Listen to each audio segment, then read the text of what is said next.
I gotta hear this. Not that I don't trust you, Wonder, but okay.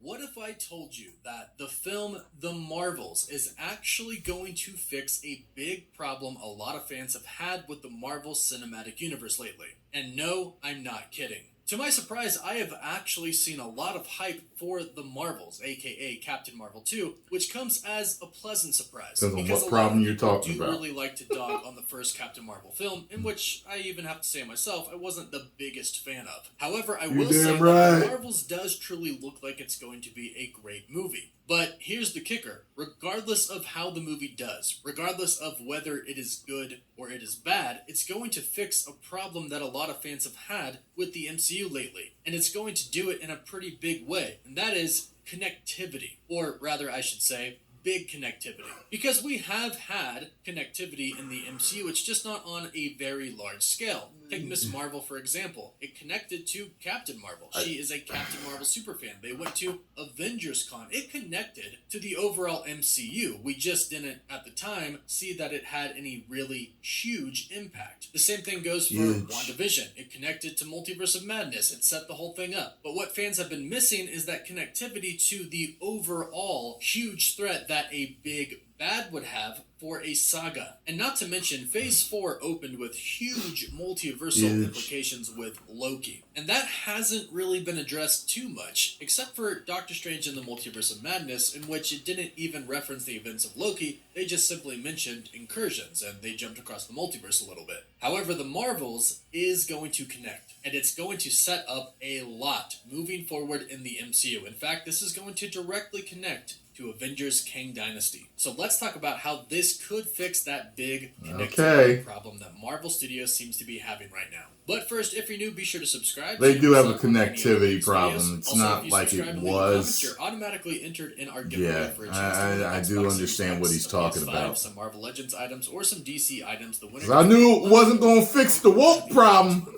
That's the biggest problem they got.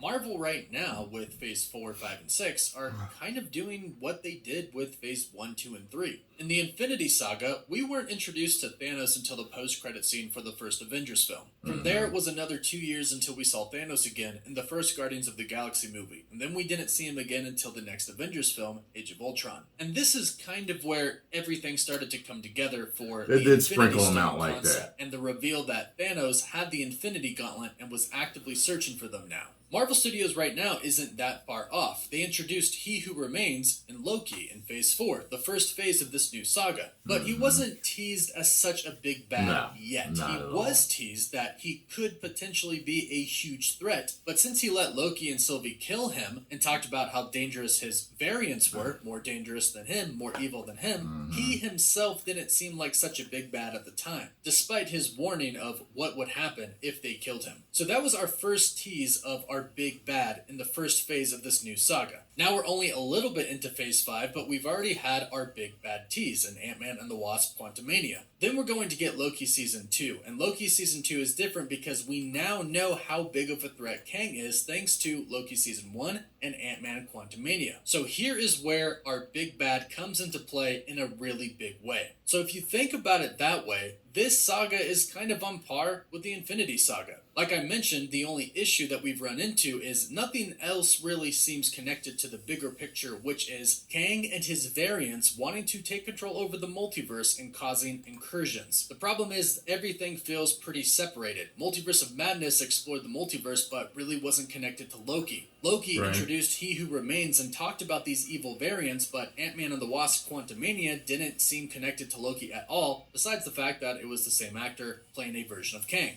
In theory, this should change with the Marvels based on new information that we have learned about the movie. The first thing that we've learned that is actually quite huge is that there's going to be an incursion in the Marvels, or at least the start of one, with our main universe at that. If what we have recently heard from insiders is true, Monica Rambeau in the trailer for the Marvels will be investigating an incursion. So at the beginning of the teaser trailer where Monica Rambeau goes up to some type of a wall that is in space, it looks to be some type of energy wall or a hex gate. Well, this is actually an incursion wall. According to the Insider Cryptic HD Quality, this is what we will see happen in the Marvels. A hole is ripped in space and time, and a different reality starts seeping into the world. This is an incursion, and apparently this is when we are first going to see two realities start to fuse together. And this is huge. This is going to be one of the things that makes the MCU finally feel like everything is coming together. Since Loki, the multiverse has been teased, and Doctor Strange in the Multiverse of Madness showed us that incursions can happen, but we have yet to experience any of that in our personal universe, speaking of the 616 universe. But that is all apparently about to change if what we are hearing is true. And we have good reason to believe it's true because producers for the Marvels have even come out and teased us a little bit on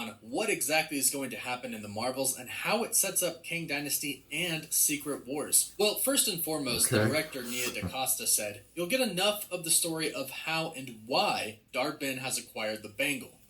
Then one of the producers for the Marvels, Mary Lavanos, said this, "In Miss Marvel, we learned that the bangle, paired with some other form of power, can force a temporary Are we in Phase 5 right now? time to lead to somewhere else. With the power of both bangles, more is definitely possible. And we see the culmination of Marvel over the Phase course 5 of this movie. It definitely leads to plentiful opportunities for the future of the MCU, whatever the Avengers and Secret Wars teams may want to do with them. So it seems like they are severely hinting that these two bangles, when used together, can open a rift in space and time, and that can lead to jumping to another universe. And this makes sense because it truly does seem like the bangles are Kang technology. And if that is true, Kang has probably used these to jump through space and time. So that's another huge connection that is going to happen in the Marvels. We will start to kind of learn how Kang is able to do what he does. Plus, not to mention, the bangles are connected to the 10 rings. We found that out during the Marvels, so this will connect back to Shang-Chi as well. And of course, obviously, it's connecting to Miss Marvel. So not only is the Marvels connecting to a lot of previous projects that we've already seen, but it's going to connect to a lot of future projects, and it's going to directly set up Avengers Kang Dynasty and Avengers Secret Wars, according to the producers of the movie. And last but not least, take this with a grain of salt, but we've heard a rumor that Kang, or at least his eyes, are going to be appearing in one of the post-credit scenes for the Marvels. This is unconfirmed at the time, so take it with a grain of salt, but if this is true, then the Marvels will even further connect everything, past, present, and future of the MCU together. So I know a lot of people weren't really expecting the Marvels to be that huge of a movie, but based off of everything that we've heard so far, it is indeed going to be huge. Believe it when I see it. Implications for the future of the MCU. And I, for one, am personally really excited to start to see all of the Kang connections finally come together and to finally see an incursion start to happen in our universe. That's one of the biggest things that makes this movie so important, the arrival of an actual incursion, because that sets up Secret Wars. So this is where it's about to feel super real, where we'll start to feel the presence of Kang the Conqueror being the big bad, and the presence of the Kang Dynasty and Secret Wars coming right around the corner. So hopefully this takes Marvel fans' excitement to a completely new level after this movie comes out. And hopefully it's going to be a really great movie. But if what we're hearing is true, this should fix that Marvel connectivity problem that people have been complaining about. We shouldn't feel like things aren't connecting after this film. This should bring it all together. And Marvel has a lot of really awesome projects planned for after the Marvels. So perhaps this truly will be the film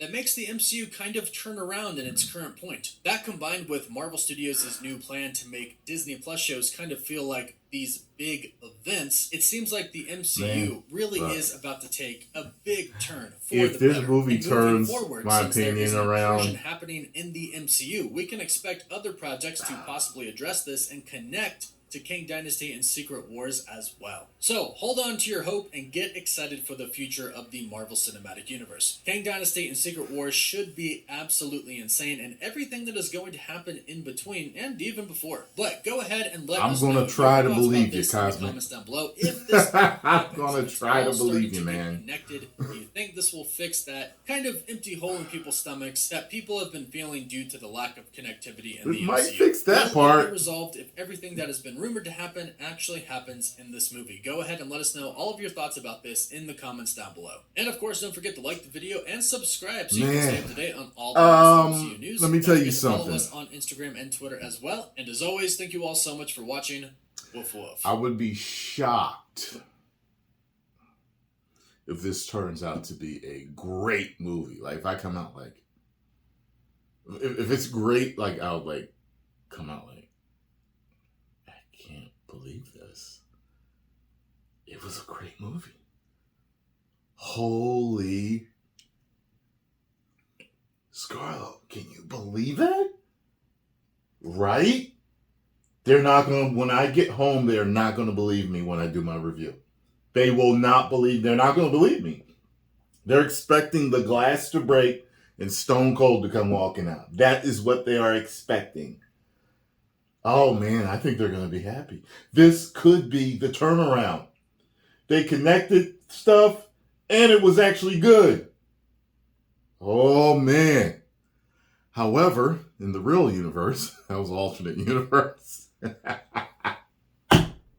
the comments down below. Let me know what you think. Do you agree?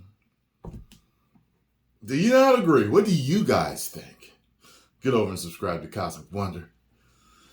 And I will see you guys later. 10 million subscribers.